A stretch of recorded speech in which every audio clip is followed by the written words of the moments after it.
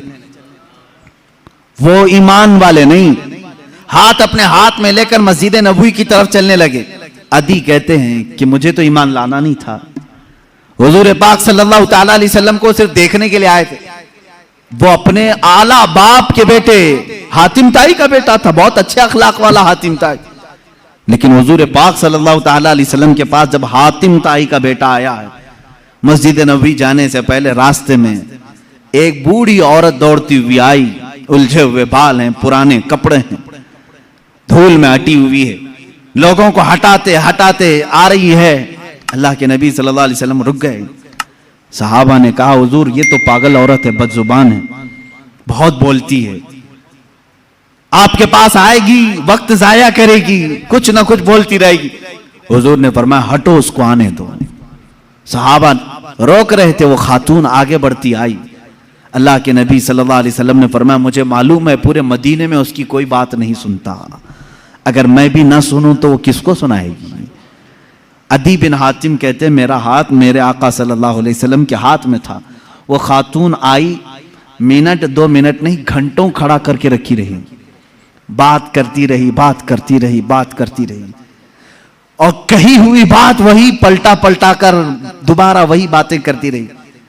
عدی بن حاتم کہتے ہیں میں حضور کو دیکھ رہا تھا, اس عورت کی بات کو ایسے سن رہے ہیں جیسے کسی بڑے دانشمند کی بات سن رہے ہوں. بار بار اسے سر ہلا کر کے کہتے ہیں ہاں اچھا ایسی بات ہے, اچھا ایسی بات ہے. عدی بن حاتم کہتے ہیں یہ اللہ کا رسول ہے جو سامنے والے کو یہ احساس بھی ہونے نہیں دیتا کہ وہ پاگل ہے, یہ احساس بھی ہونے نہیں دیتا کہ اس کا ذہنی توازن خراب ہے. وہ عورت فخر سے کہتی تھی کہ تم لوگ مجھے پاگل کہتے ہو, دنیا کا سب سے اعلیٰ انسان میری بات سنتا ہے, سب سے اعلیٰ انسان میری بات سنتا ہے.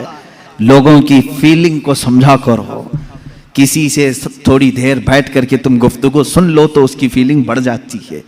عزیزان گرامی, عدی کہتے ہیں میں اسی وقت ایمان لے آیا. میں نے ایسے اخلاق کسی کے نہیں دیکھے جو عام قسم کے لوگوں کی بھی باتیں سننے کے لیے کھڑا ہو جاتا ہو اور اسے احساس ہونے نہیں دیتا. عزیزان گرامی وقار, مجھے آج بڑا قلق ہوتا ہے ان بچوں کو جن کی مائیں روتے ہوئے آ کر کہتی ہیں میرا بیٹا 2 منٹ بھی میرے پاس بیٹھتا نہیں, میری باتیں نہیں سنتا. کیا تمہاری ماں پاگل ہو چکی ہے؟ کیا تمہاری ماں بے وقوف ہو گئی ہے, بوڑھی ہو گئی ہے؟ آج تم اس کے پاس وقت نہیں گزارنا چاہتے؟ باپ کے پاس کون ایسا بیٹا ہے جو تھوڑی دیر بیٹھے؟ انصاف کرو اے جوانو.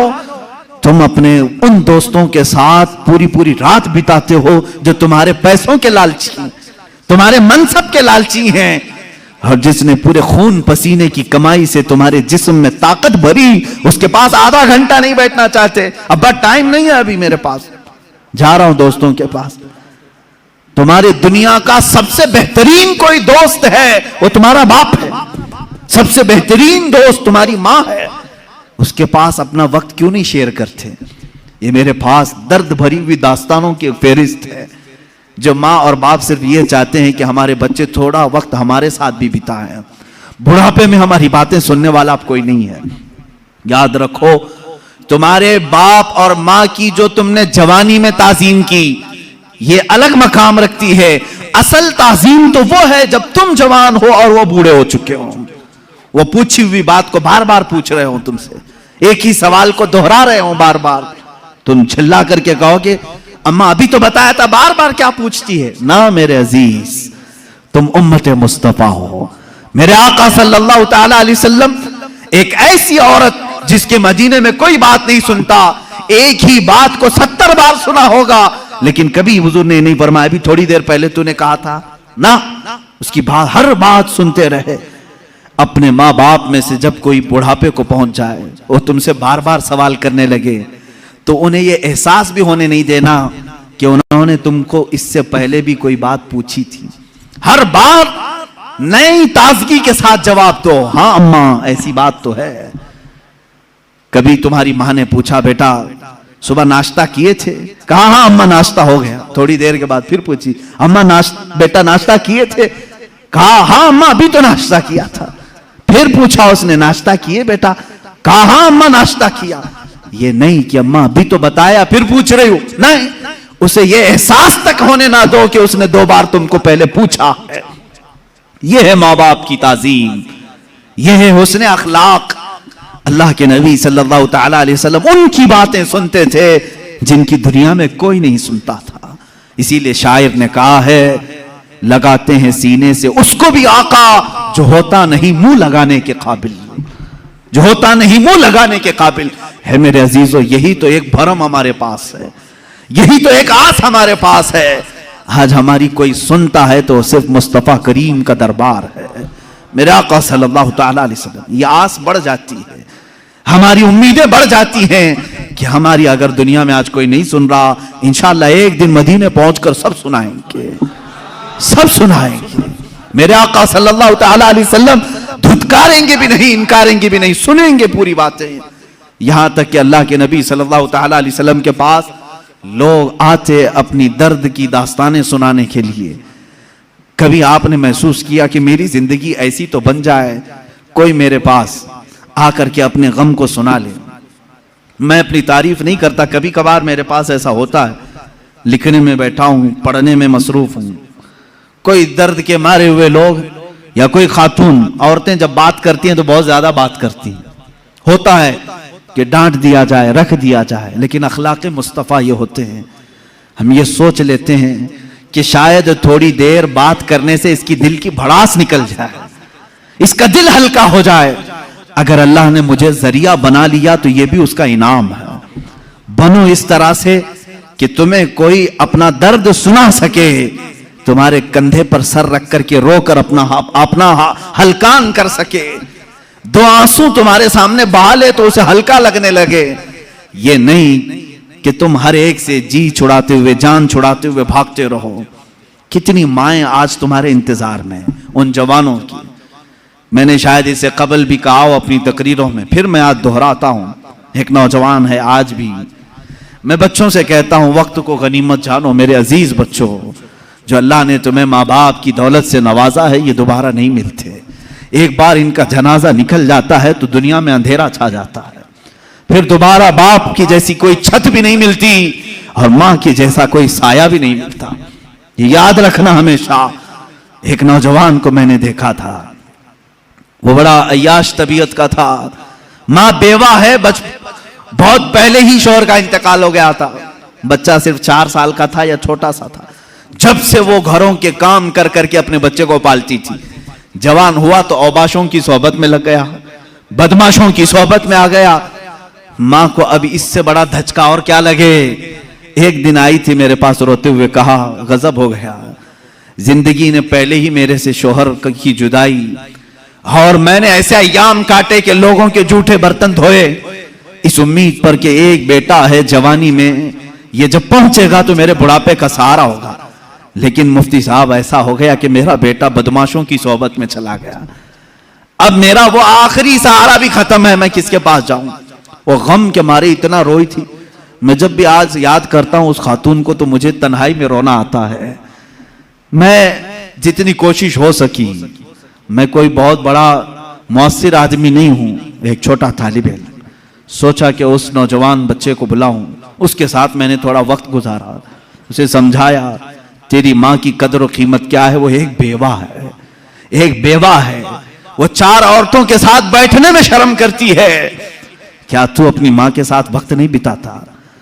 دنیا میں تیرے دوست ہوں گے، تجھے دوست چھوڑ کر کے جائیں تو تجھے کتنی تکلیف ہوتی ہے، تو سوچ اپنی ماں کو، اس کے تو کوئی دوست نہیں، اور اس کا بیٹا بھی اس کو رات اکیلا چھوڑ کر جاتا ہے۔ وہ رویا میرے پاس، کہا کہ حضرت میں وعدہ کرتا ہوں اپنی ماں کے لیے میں کام کروں گا۔ میں نے سمجھایا، دوسرے دن کہا میں نوکری کے لیے تلاش میں چلتا ہوں، مجھے وہ بات آج بھی یاد ہے، تقریباً 6-7 سال ہو گئے ہوں گے، وہ نوجوان ہے ابھی بھی، وہ سنتا بھی ہوگا۔ اس نے کہا اماں سے میں کہتا ہوں میں نوکری کرتا ہوں۔ ماں اس دن بڑی خوش ہوئی، کہا حضرت آپ نے میرے بچے کو سیدھے راستے پر لانے میں بڑی میری مدد کی ہے، بس زندگی کی ایک ہی خواہش رہ گئی ہے کہ میں اپنے بیٹے کی کمائی کھا لوں، میرا بیٹا کما کر کے لایا ہو میں وہ کھا لوں۔ زندگی پر لوگوں کے جھوٹے برتن دھو دھو کر کے بچے کو پالا ہے، ایک بار میرا بیٹا کھلائے مجھے۔ وہ اس آس میں رہی، وہ بنگلور یا کہیں کسی علاقے میں نوکری پر گیا، مہینہ گزرا تھا، تنخواہ آئی اس کی۔ اس نے کہا تنخواہ سنبھال کر، پہلی تنخواہ میں اپنی ماں کو لے کے جاتا ہوں۔ وہ پورا اپنی تنخواہ اپنی سیلری لے کر کے گاؤں پہنچا تھا، اسے پتا ہی نہیں تھا اس کے گھر کے پاس بھیڑ جمع ہوئی تھی۔ جب اس نے دیکھا تو لوگوں نے کہا کہ تیری ماں کا رات میں انتقال ہو چکا۔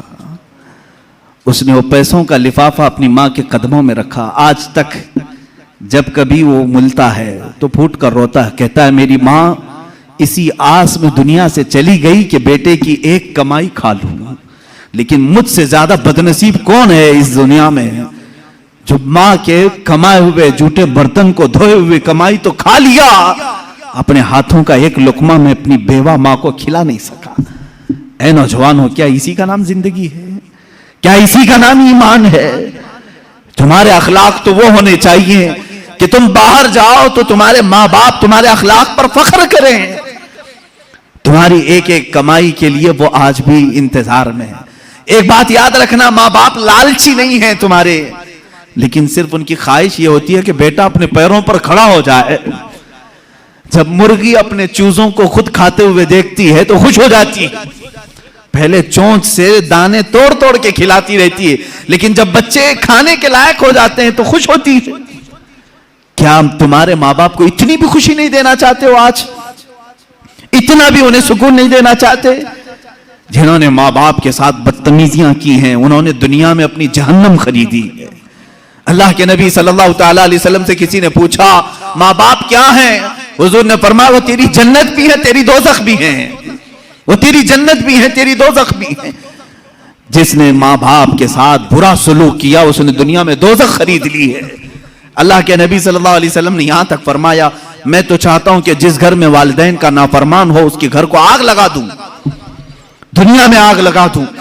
یہ بات یہاں سے نکلی تھی کہ تم امت مصطفیٰ ہو، میرے آقا کے اخلاق تو یہ تھے۔